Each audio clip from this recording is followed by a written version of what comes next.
Bismillahirrahmanirrahim. Assalamualaikum warahmatullahi wabarakatuh. Baik, perkenalkan nama saya Susan Deslita. Saya mahasiswi dari Institut Agama Islam Negeri Kerinci, jurusan Tadris Matematika kelas 2A. Baik, di sini saya akan membuat video pembelajaran pembahasan tentang trigonometri sudut di semua kuadran. Nah, video ini saya buat untuk pemenuhan tugas ujian akhir semester. Nah, untuk lebih jelasnya, langsung saja kita masuk ke materinya. Nah, langsung saja ya. Di sini kan kita akan membahas tentang trigonometri sudut di semua kuadran. Nah, di dalam trigonometri kan terdapat 4 kuadran, yaitu dari 0 derajat ke 90 derajat. Itu disebut dengan kuadran pertama. Kuadran pertama. Nah, dari 90 derajat ke 180 derajat itu adalah kuadran kedua. Selanjutnya dari 180 derajat ke 270 derajat itu adalah kuadran ketiga.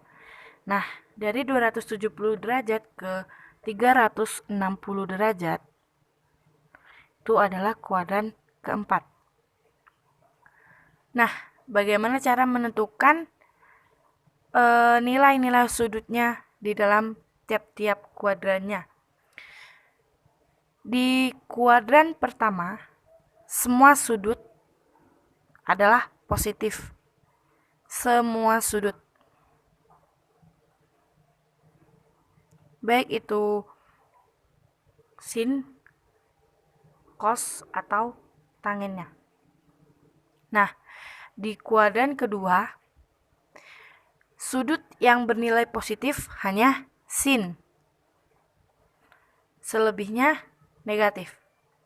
Dan di kuadran ketiga, sudut yang bernilai positif hanya tangen. Selebihnya adalah negatif dan sudut. Dan di kuadran keempat, sudut yang bernilai positif hanya cos. Selebihnya negatif. Nah, kita langsung saja. Misal,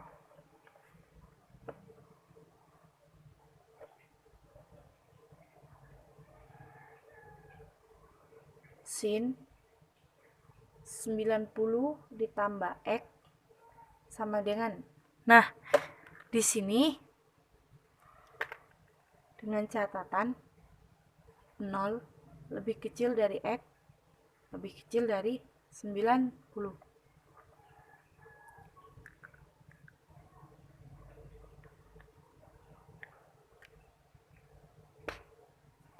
Nah, sin ditambah 90 derajat di sini berarti 90 ditambah X berarti di kuadran kedua. Nah, sin ketemu dengan 90 hasilnya adalah cos X. Lalu bagaimana dengan nilai sudutnya? Negatif atau positifkah? Nah, kita lihat di sini di kuadran kedua. Di kuadran kedua yang positif hanya sinus. Maka di sini nilainya adalah positif cos X. Sin 90 ditambah X di kuadran kedua sama dengan positif cos X. Selanjutnya cos 90 ditambah X sama dengan. Nah, 90 tambah X ini juga berada di kuadran kedua. Cos bertemu dengan 90, berarti hasilnya berubah menjadi sin X. Nah, kita lihat di kuadran kedua bahwa yang positif hanyalah sinus. Berarti di sini adalah negatif cos 90 ditambah X sama dengan min sin X. Nah, kita lihatnya, kita melihat hasil positif negatifnya bukan di sini. Bukan, tetapi di awalnya. Lalu tan 90 ditambah X sama dengan juga di kuadran kedua. Tan ketemu 90, maka hasilnya adalah kotangen X. Ini juga negatif kotangen X. Ini dengan sudut 90. Lalu bagaimana dengan sudut lebih dari 90? Yaitu misalnya sin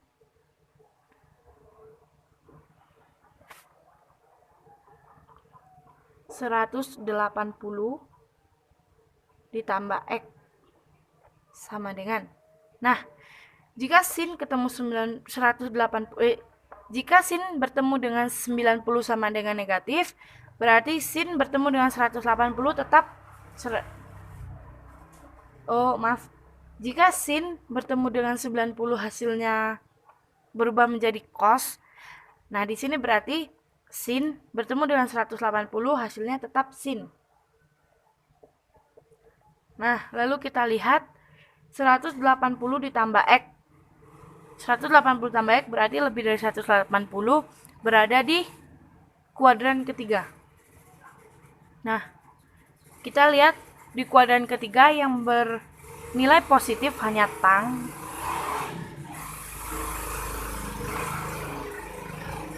Nah, berarti di sini yang sin 180 ditambah X berarti bernilai negatif sin X. Kemudian cos 180 dikurang X. 180 dikurang X berarti ini berada di kuadran kedua. Sama dengan sin cos bertemu dengan 180, hasilnya tetap cos.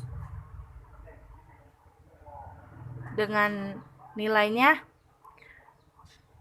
cos 180 dikurang X sama dengan min cos X. Lalu dengan tang 180 ditambah X. Ini di kuadran ketiga sama dengan tangen 180 ditambah X. Ini kita lihat di sini bahwa di kuadran ketiga tangen bernilai positif. Nah, berarti tangen 180 ditambah X di sini bernilai positif tangen X. Perlu diingat bahwa nilai-nilai positif negatifnya di sini dilihat dari asalnya, bukan dari kita lihat di sini dari asalnya, bukan dari akhirnya. Nah, selanjutnya kita masuk dan jika dirumuskan di penjelasan tadi, jika dirumuskan misalnya sin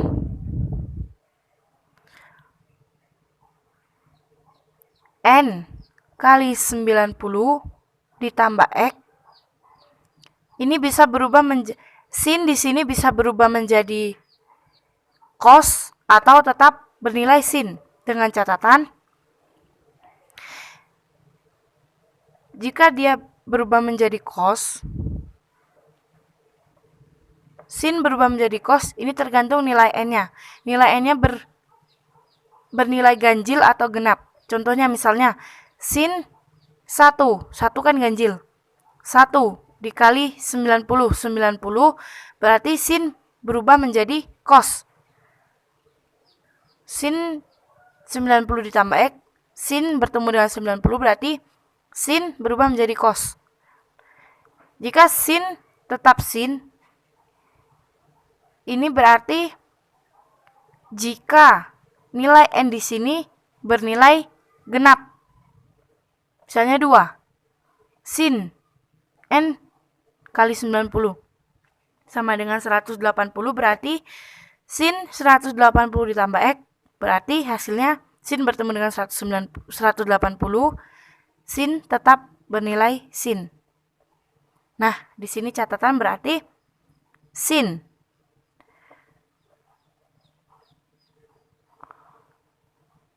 berubah jadi cos, berarti jika sin n-nya ganjil. Di sini jika n-nya genap.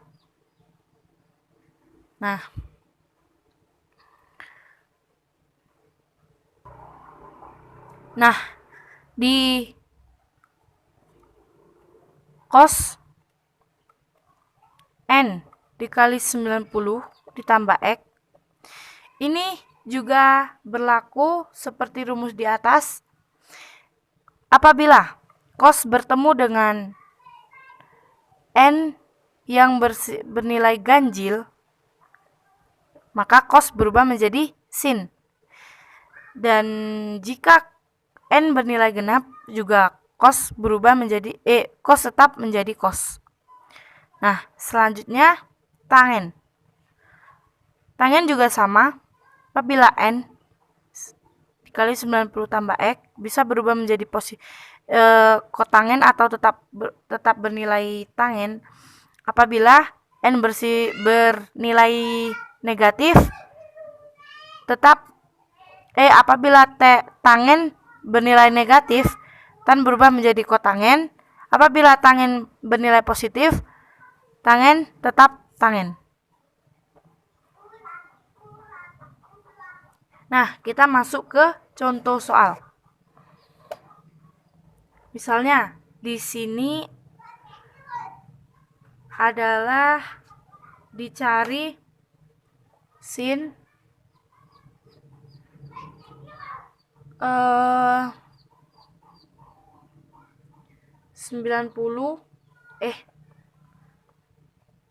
Misalnya di sini tentukan sin 120. Nah, sin 120 di sini sama dengan sin 90 ditambah 30 derajat. Benar kan? Bahwa kita lihat di sini bahwa sin 90 ditambah 30 maka berada di kuadran kedua. Sin 90 ditambah 30 berada di kuadran kedua, maka sin bertemu 90 hasilnya maka cos 30. Jadi di kuadran kedua sin bersifat positif. Maka sin 90 ditambah 30 sama dengan positif cos 30.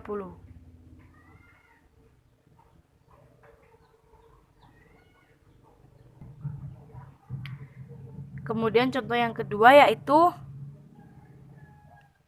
misalnya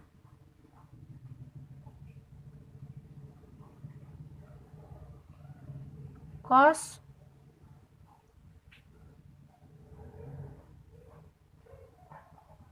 52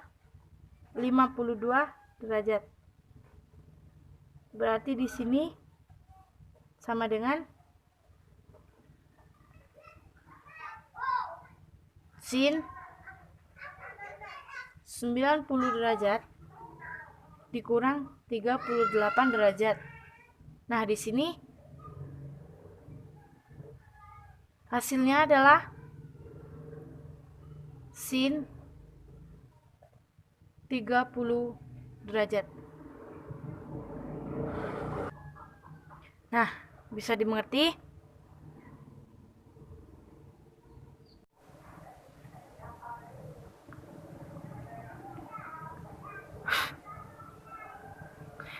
Baiklah, mungkin sekian yang dapat saya sampaikan.